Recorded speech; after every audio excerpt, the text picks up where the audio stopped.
see tonight, but we are all standing under a glass ceiling right now.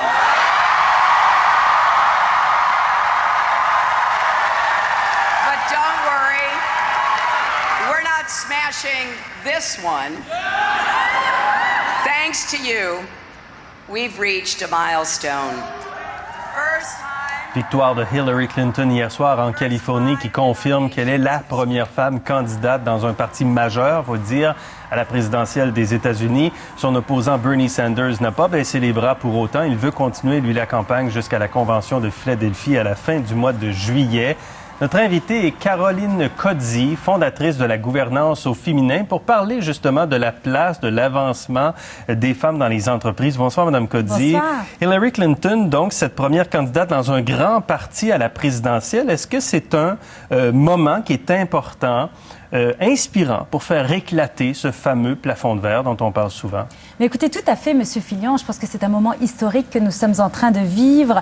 Même si cette campagne a eu quelques coups bas, je pense que Hillary a quand même réussi à se démarquer en bout de ligne. Et c'est la candidate présidentielle d'un parti majeur. Comme vous le disiez, c'est quand même intéressant de noter que la toute première candidate présidentielle aux États-Unis, c'est Victoria Woodhull, qui, elle, était en 1872, près de 50 ans avant le droit de vote des femmes, la première candidate présidentielle, et on semble l'oublier, elle n'avait que 34 ans, et elle était à la tête du Equal Rights Movement, déjà à l'époque. Déjà à ce moment-là. Oui. Mais la première pour un grand parti avec une vraie chance de gagner, c'est Mme Clinton. Oui. C'est Mme Clinton. Voir une femme comme Hillary Clinton peut inspirer, mais est-ce que l'avancement des femmes dans le monde des affaires, parce que les pourcentages sont quand même assez bas, est-ce que l'avancement passe par des quotas, par des cibles, par des objectifs qui sont souvent fixés par les États?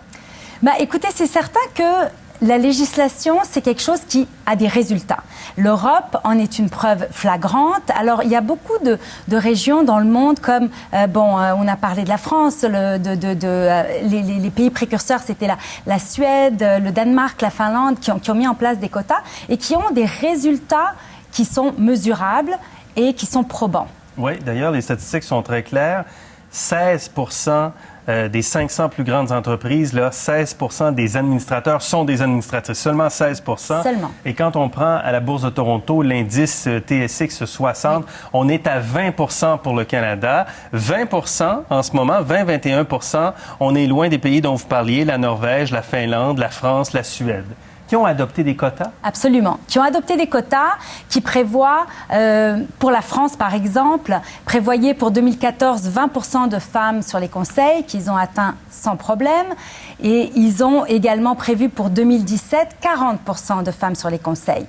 Ils sont aujourd'hui rendus à 36 Donc, ça a avancé très vite depuis la dernière recherche, parce que justement, les résultats sont là.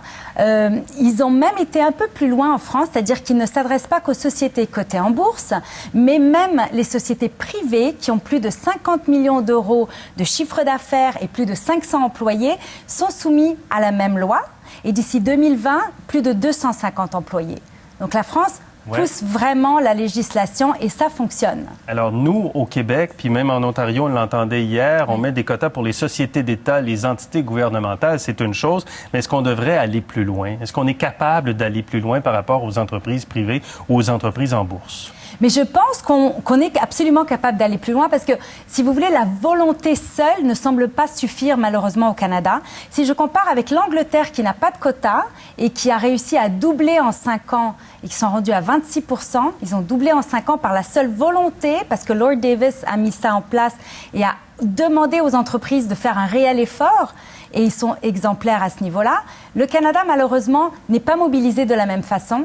Et il se peut qu'une loi un petit peu plus restrictive que ce qu'on a en ce moment, qui est le s'expliquer, se conformer ou s'expliquer, qui n'impose pas vraiment autre chose que de tenter d'atteindre des cibles qu'on s'impose soi-même. Ouais. Et si on ne les atteint pas, s'expliquer sur ce qu'on a bien pu faire, ce qu'on aurait pu faire pour les atteindre. Donc, je pense sincèrement que des quotas qui imposent un nombre de femmes sur les conseils est ce qu'il nous faut au Canada. Et le concept dont vous parlez, s'expliquer qui sont des mesures volontaires? Volontaires. Et ça, c'est l'Autorité des marchés financiers, les commissions des valeurs mobilières qui encadrent cela. Exactement. Et à travers le Canada, c'est l'Ontario Securities Commission qui a ouvert le bal avec ces mesures-là et tout le Canada a adopté, sauf la Colombie-Britannique et l'Alberta.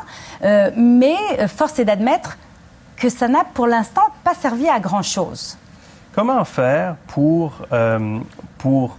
que les femmes soient davantage présentes, mais est-ce qu'il y a des freins qui sont imposés par les femmes elles-mêmes ou quels sont, en fait, je vais vous poser la question ouverte, quels sont les freins en ce moment qui font en sorte que les femmes ne se retrouvent pas davantage dans les postes de décision? Mais écoutez, il y a plusieurs niveaux. Si on prend les freins effectivement, certains freins que les femmes s'imposent elles-mêmes, trop souvent, elles manquent d'assurance, elles ont une modestie trop grande, elles ont l'impression de ne pas être prêtes parce qu'elles sont un petit peu trop perfectionnistes, parce qu'elles veulent avoir 100% de toutes les qualifications requises, alors que les hommes ont un côté beaucoup plus sûr d'eux et ils vont se développer, ils vont apprendre. Les femmes doivent se mettre au diapason à ce niveau-là.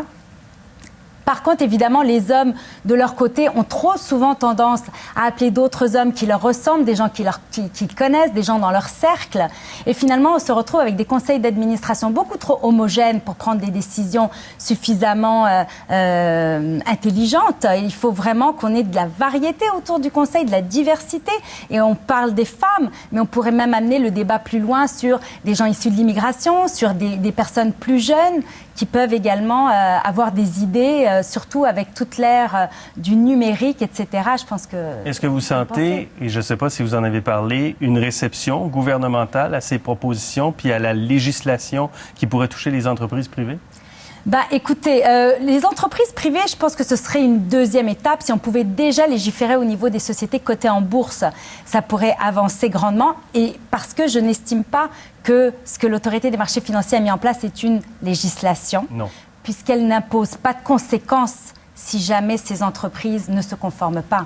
Alors, il faudrait aller beaucoup plus loin. Il faudrait aller plus loin avec des conséquences. Madame Codzi, merci beaucoup. Merci à vous. Bien.